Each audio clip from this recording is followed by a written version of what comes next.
ହିନ୍ଦୁ ଧର୍ମର ଶାସ୍ତ୍ରରେ ମନୁଷ୍ୟର ଜୀବନ ଠାରୁ ମରଣ ପର୍ଯ୍ୟନ୍ତ 16 ସଂସ୍କାର କୁହାଯାଇଅଛି, ଯେଉଁଥିରେ ଶେଷ ସଂସ୍କାର ହେଲା ଅନ୍ତିମ ସଂସ୍କାର। ଏହି ସଂସ୍କାରରେ ଅନେକ ସାରା ବିଧିର ବର୍ଣ୍ଣନା ମିଳିଥାଏ, ଯାହାର ସନାତନ ଧର୍ମ ସହିତ ଜଡ଼ିତ। ପ୍ରତ୍ୟେକ ବ୍ୟକ୍ତିର ଅନ୍ତ ସମୟରେ ନିଶ୍ଚୟ କରାଯିବା ଉଚିତ, କିନ୍ତୁ ସେଥିରେ କିଛି ଛୋଟ ଛୋଟ ବିଧି ମଧ୍ୟ ସମ୍ପୃକ୍ତ ଥାଏ। ତାହାର ମହତ୍ଵ ତ ଛାଡ଼ନ୍ତୁ, ଆଉ ଆପଣ ସମ୍ଭବତଃ ତାହାର ଅସ୍ତିତ୍ୱକୁ ଅନୁଭବ କରିନଥିବେ। ସେଥିମଧ୍ୟରୁ ଗୋଟିଏ ବିଧି ହେଲା ଶବଯାତ୍ରା ସମୟରେ ମାଠିଆରେ ପାଣି ନେଇ ଯିବା। ଆପଣ ଏହା ପଛରେ କାରଣ କ'ଣ କେବେ ଜାଣିବାକୁ ଚେଷ୍ଟା କରିଛନ୍ତି କି?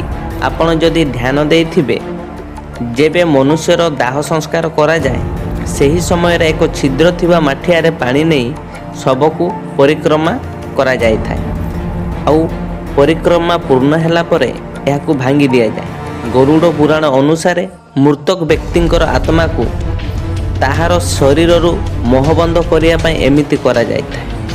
ଏଠାରେ ମନୁଷ୍ୟଙ୍କ ଜୀବନର ଦୁନିଆ ଏକ ପାଣିର ଭର୍ତ୍ତି ମାଠିଆ ସହିତ ତୁଳନା କରାଯାଇଅଛି, ଆଉ ଏହାର ସଂକ୍ଷିପ୍ତ ରୂପରେ ବର୍ଣ୍ଣିତ କଲାବେଳେ ଏହାକୁ ଏହି ପ୍ରକାରରେ ବ୍ୟାଖ୍ୟା କରାଯାଇଛି। ଏକ ମନୁଷ୍ୟର ଜୀବନ ମାଠିଆ ପରି ହୋଇଥାଏ, ଆଉ ଯେଉଁଥିରେ ପୂରଣ ଥିବା ପାଣି ଏହା ଆମର ସମୟ ଅଟେ।